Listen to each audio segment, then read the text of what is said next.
Coach Corey Wayne, and this is my video coaching newsletter. And the topic of today's newsletter is going to be, I dated a narcissist. Well, this is a topic I don't believe that I've ever covered in the past. And I actually got the idea to discuss this from a guy who recently dated a narcissist himself. And I actually have dated some women that weren't full-blown narcissists, but they definitely had some narcissistic qualities. And so, and this applies whether you're a man or a woman. These are some things that you should definitely be aware of, so you can spot these things or these character traits ahead of time and get the fuck out before you get too deeply emotionally involved. Because the hotter and more attractive that person is, the harder it's going to be to walk away, especially when you're goo goo gaga over them. So I have a quote that I wrote, and then we're going to go through his email, and on the article on my website, I'll actually have a link to this article that he sent me that does a really good job of explaining this, so every man and woman that's watching this can actually educate themselves. Because I talk a lot about how you need to look at what people do, not what they say.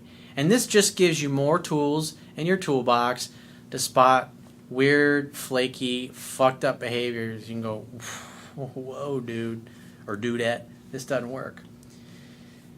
So the quote says, every man and woman should be aware of and be able to spot the toxic traits of lovers who display narcissistic qualities. In stage 1 of a relationship with a narcissist called elevation, the narcissist heaps praise on you, treats you like a king or a queen, puts you on a pedestal, and makes you feel like you have finally found the one. In stage 2 of a relationship with a narcissist called de-elevation, the narcissist starts to find fault with you, criticize, and make you feel like you are crazy or that there is something wrong with you. In stage 3 of a relationship with a narcissist called discard, they shut you out, stonewall your attempts to communicate and resolve things, and leave you wondering what the hell went wrong. People who have a low self-esteem or low sense of self-worth are most susceptible to the manipulation and abuse tactics of a narcissist.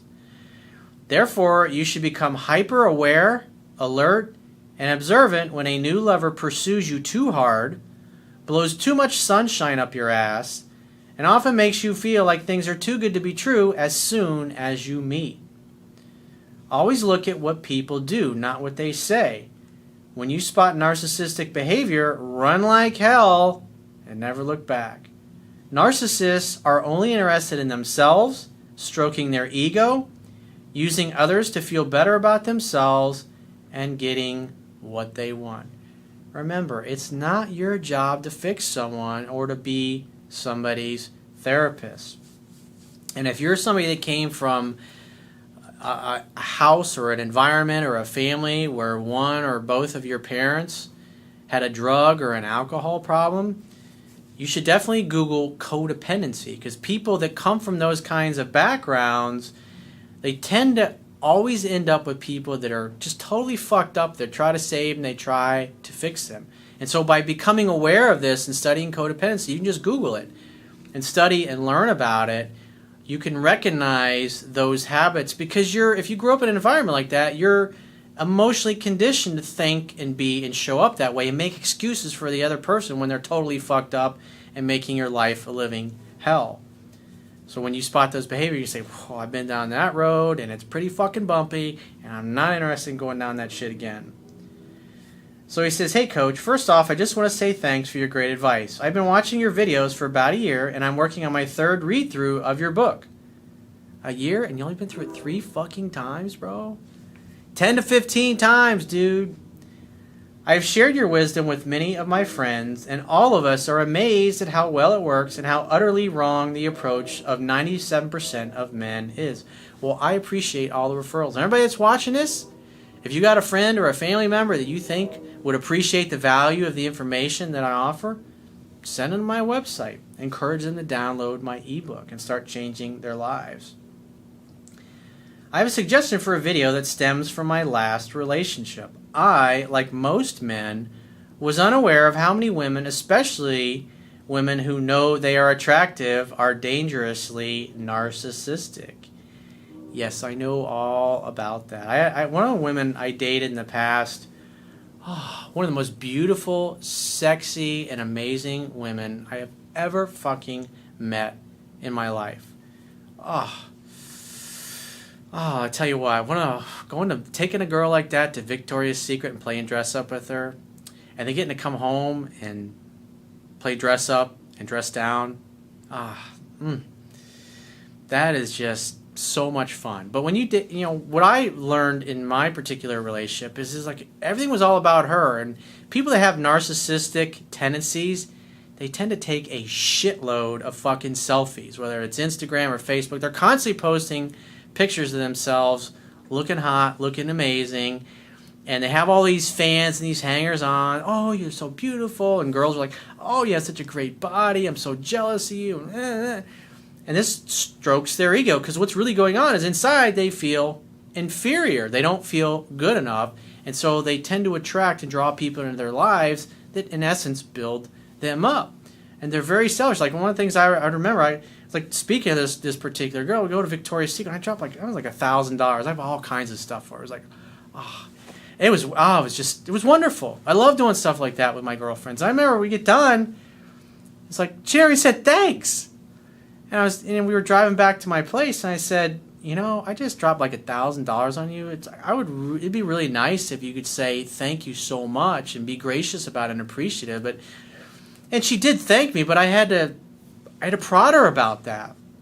I had another girlfriend that was complete opposite. I'd buy her anything. I'd buy her a fucking teacup.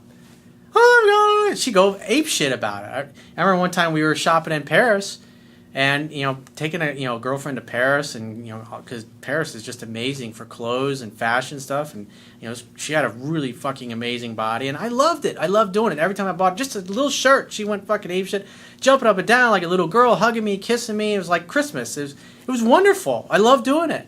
And then I get the exact opposite with this other girl that I dated, I was just telling you about, who had narcissistic tendencies. That she just, the longer I dated her, it's like she started out, you're fucking amazing, you're awesome, you're this or that. And the longer we were together, the compliments started coming less and less, and then she became more and more critical. And then I was the problem. It was all my fault. And you're thinking, am I doing something wrong? I was like, and at this time, when I was dating this particular girl, I knew the stuff that I teach now. But it's like she was beautiful, and it's tough when you really care about somebody and they have so many amazing qualities and they exhibit these narcissistic tendencies, and you're just like, I really don't fucking like that. And so as we continued to date, she was a terrible communicator. She would get mad, she'd get upset, she would never talk about why she was upset. I'd get the same canned response every time.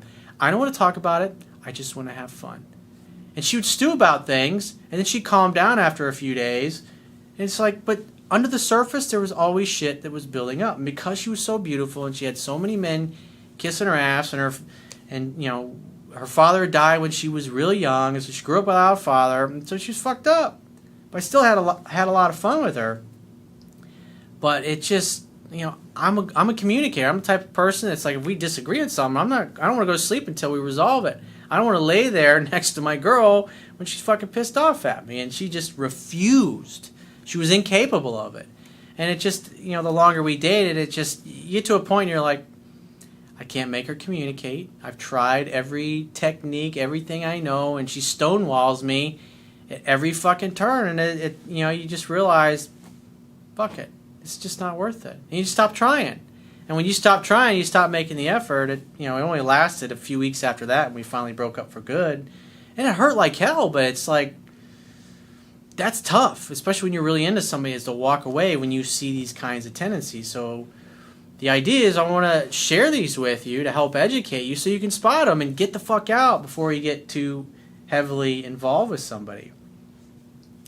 So he says, you may be aware that there are 3 stages to a relationship with a narcissist. Number 1, elevation, where they put you on a pedestal, treat you like a king, and you think you finally found the one. Like I said, people that are really susceptible to this are people that have a low self-esteem or low sense of worth. Self-worth is because when that person starts blowing all the sunshine up their ass, they totally buy into it.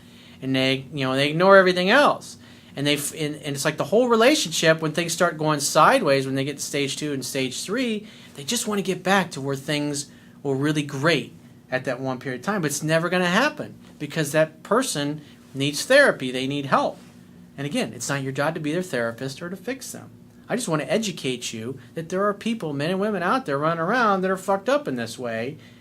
And even though you might be great, you might be a great communicator and have all these skills down that you learned from me, it's just never going to work with that person. And it's not your fault. That's just the way that they are. But they'll tell you that it's all your fault. And you're a bad communicator. And you're passive aggressive. And you need to work on yourself. And you need to do this and you need to do that.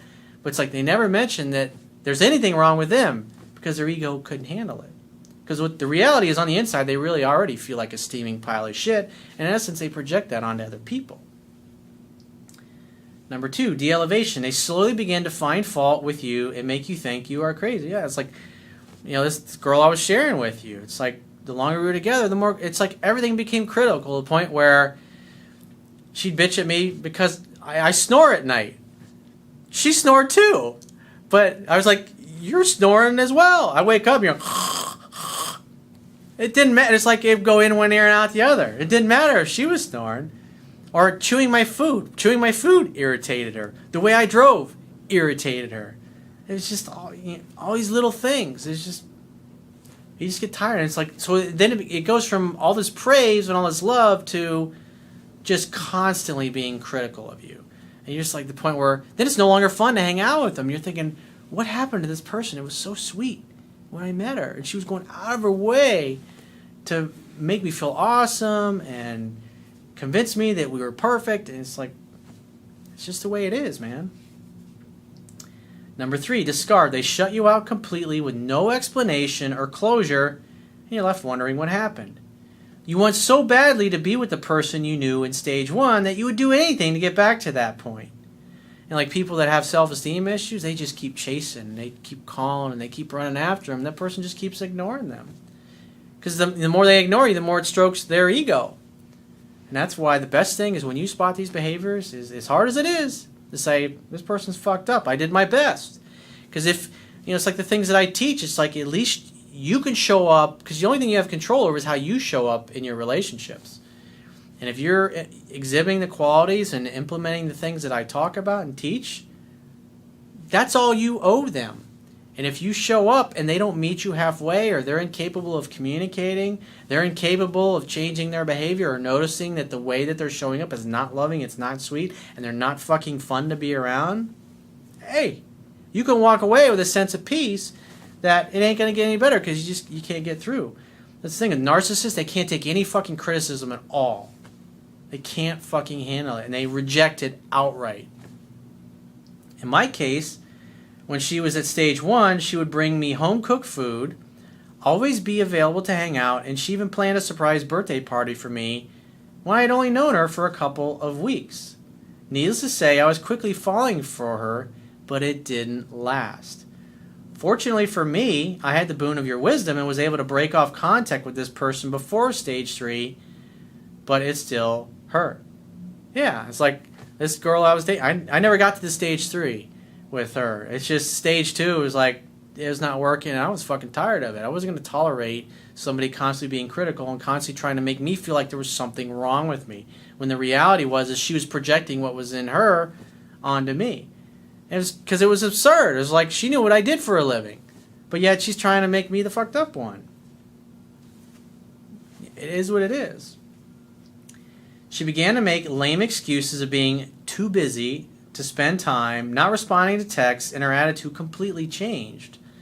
All this happened within about 3 months. In any case, I thought this might be a good topic to discuss in case there are other men in a similar situation. There's also a lot of women that date guys that are narcissists as well. Reading this article below also helped me to see what I was clearly dealing with, someone who was dangerously narcissistic. And the title of the article is 5 Sneaky Things Narcissists Do to Take Advantage of You. Again, on my website, the actual original article for this video, I'll have a link to that article so you can go check it out and read, a lot more further in depth on it if you have interest in that. But definitely educate yourself so you know what to look for, because those kinds of people are out there, whether you're a man or a woman. So if you'd like to get my help personally, the quickest way is to book a paid phone, Skype, or email coaching session with yours truly. You can choose any of those options by going to my website, clicking the products tab at the top of your screen, and just follow the instructions for booking whichever option works best for you. And below all the coaching options, I've got about 50 or more self-help type books and products that you may be interested in, because I got people all the time are always emailing me and posting comments, hey dude, what books do you recommend? So when you click the products tab on any page of my website, which is going to be at the top of your screen on any page, like I said, you can browse through it, and I highly recommend all those books. These are books and products that I use myself that have helped me become the person that I am today, and I know they'll help you as well. And I will talk to you soon.